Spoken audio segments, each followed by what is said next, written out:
إن الحمد لله نحمده ونستعينه ونستهديه ونستغفره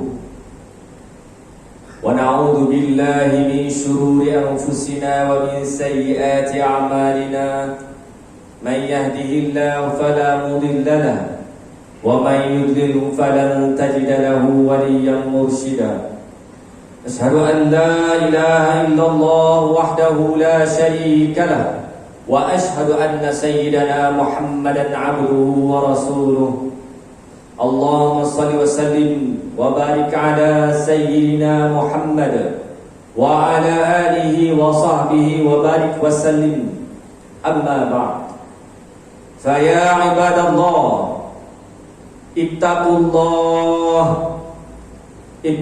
الله حق تقاته ولا تموتن إلا وأنتم مسلمون. Sidang Jumaat yang dirahmati Allah SWT sekalian, seperti biasa saya menyuruh diri saya dan juga tuan-tuan sekalian, marilah kita sama-sama bertakwa kepada Allah SWT dengan sebenar-benar takwa.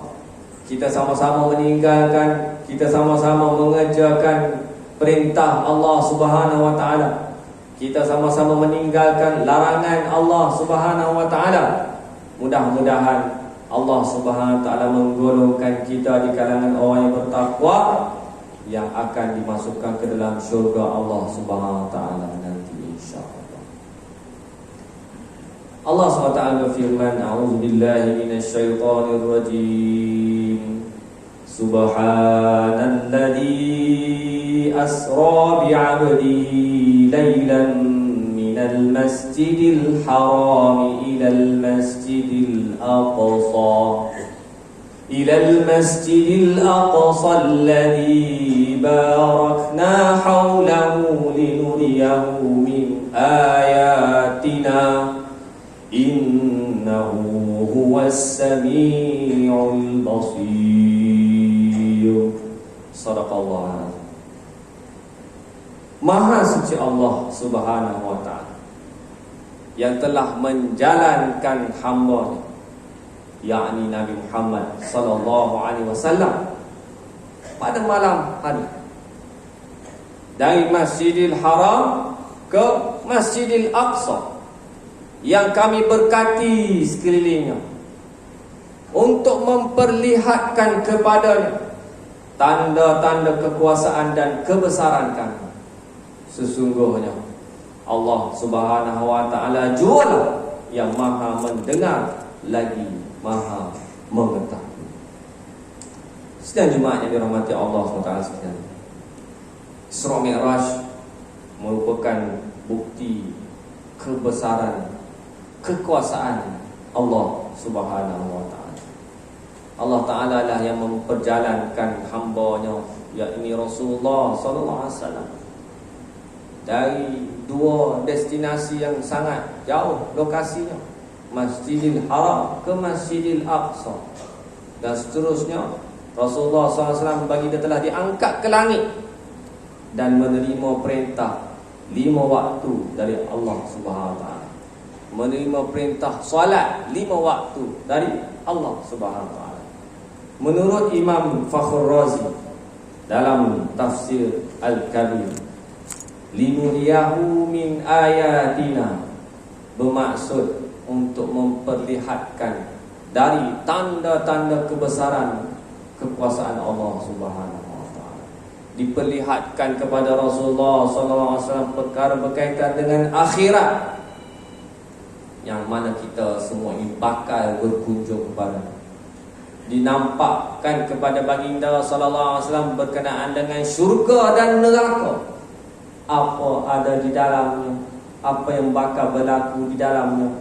Dikurniakan nikmat-nikmat yang tidak terhingga kepada orang-orang yang beriman dan beramal soleh, dan diazab di dalam neraka.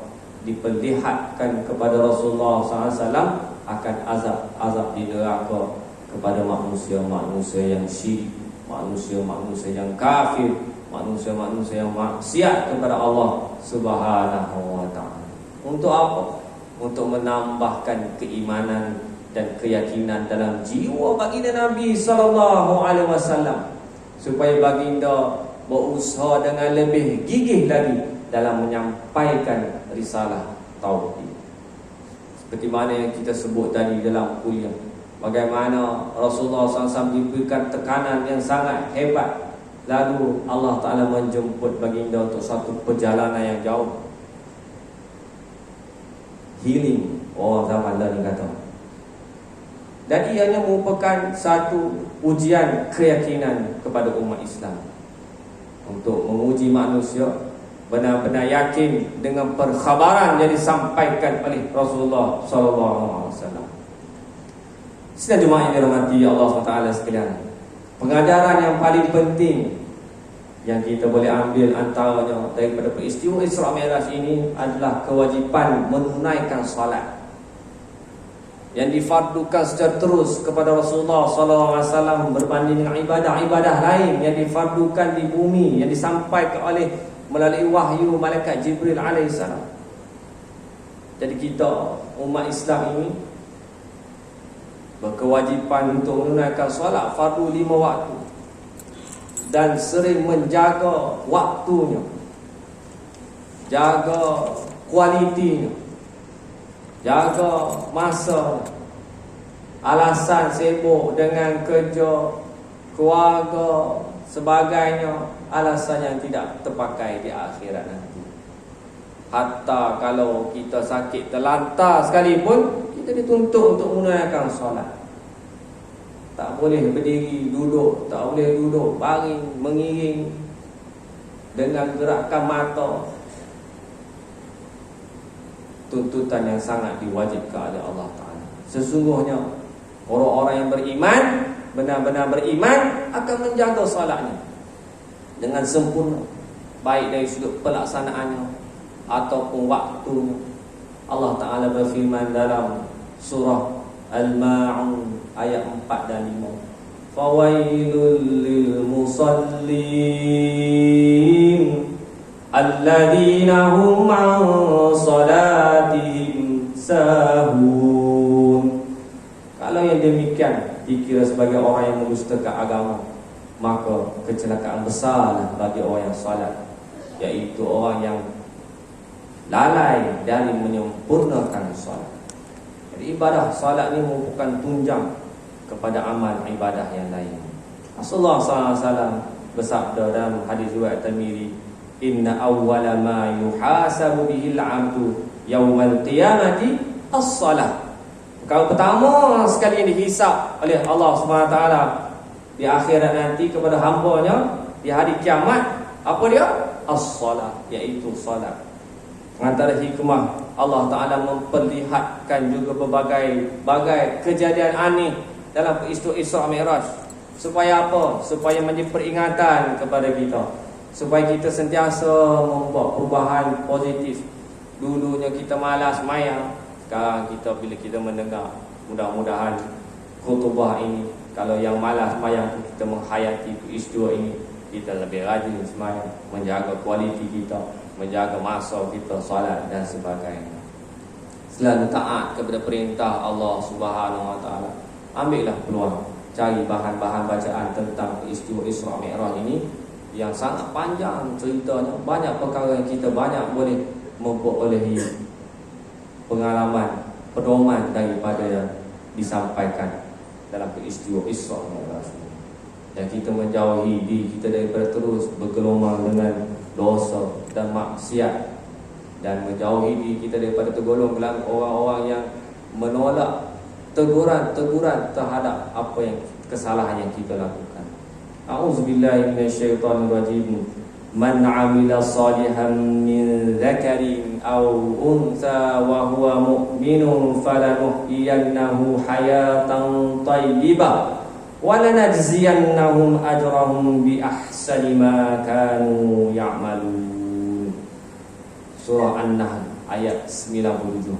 Sesiapa yang mengerjakan amal soleh, sama ada lelaki maupun perempuan dalam keadaan beriman, maka sesungguhnya akan kami berikan kepadanya kehidupan yang baik, dan sesungguhnya akan kami beri balasan kepada mereka dengan pahala yang lebih baik dari apa yang telah mereka kerjakan.